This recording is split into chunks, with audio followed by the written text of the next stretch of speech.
The Economist itself has a 50-50 gender balance, which is good, and really encourages diversity overall, and we actually see diversity as being a core to our competitive advantage. You were recently at a female leadership conference. What can you tell us about the current status of females in the workplace? Well, according to the Economist's Glass Ceiling Index, which was recently published earlier this year, gender pay gap, for example, is still not particularly good. So there's still a 15% gap on wages for females. So that effectively means that in OECD countries, they'll be earning 85 cents to a dollar or 85 cents to a euro, etc. And there's a participation rate of about 30% women in senior management and then only about 18% on company boards. So that's not quite equality yet, so there definitely is some room to move. At the WIN conference that I attended in Rome, which is the Women's Leadership Conference that you mentioned, it was a fantastic gathering where inspirational leaders came together to talk about future models for leadership that could be taking a slightly different approach than the pure profit-focused approach, which has perhaps been traditional of these, let's call them alpha hierarchies.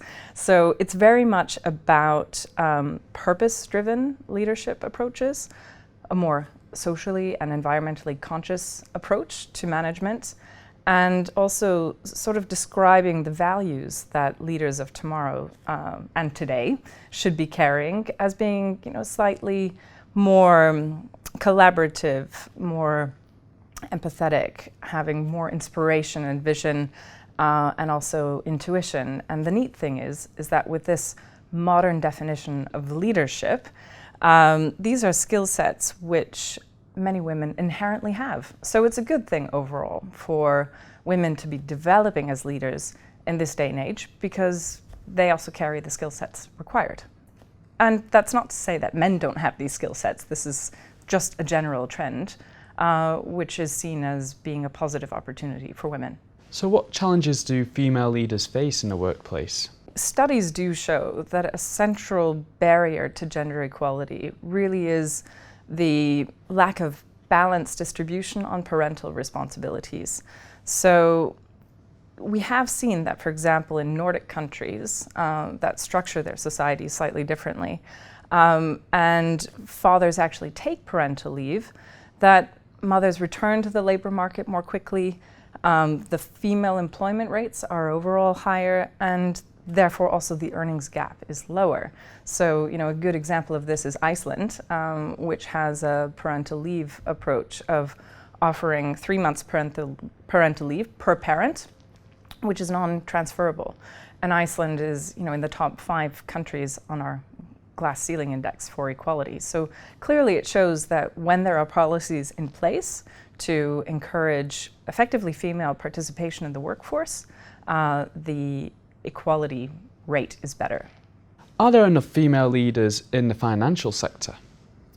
The financial sector is definitely an area which is more challenged than other sectors.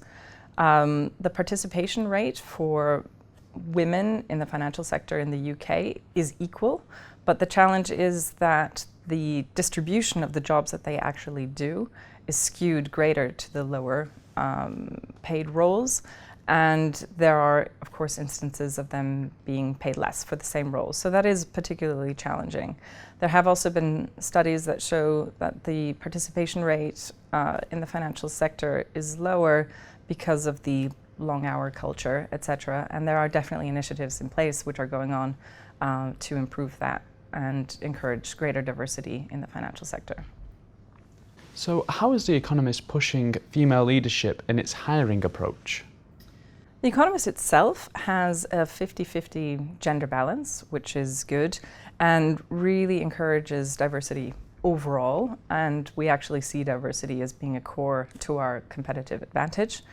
We look back on 2 female CEOs, so the wonderful thing is that, for people like me who are working within The Economist, we already have those role models. This is a path that has been done before. We currently have a female editor-in-chief, Zanny Minton-Beddoes, which we're thrilled about because she's a great editor and happens to be a woman. And we also, in our editorial initiatives, of course, are consistently highlighting the issues of gender equality, LGBT equality, equality across all areas. So our diversity policy is very broad and it's inclusive for women as well. Well, thank you, Marina, for joining us today in the studio. It's been a pleasure speaking with you on this topic. It's been a pleasure to be here. Thank you. And thank you at home for watching. We want to know your opinion on the subject, so give us a comment in the box below. Goodbye for now.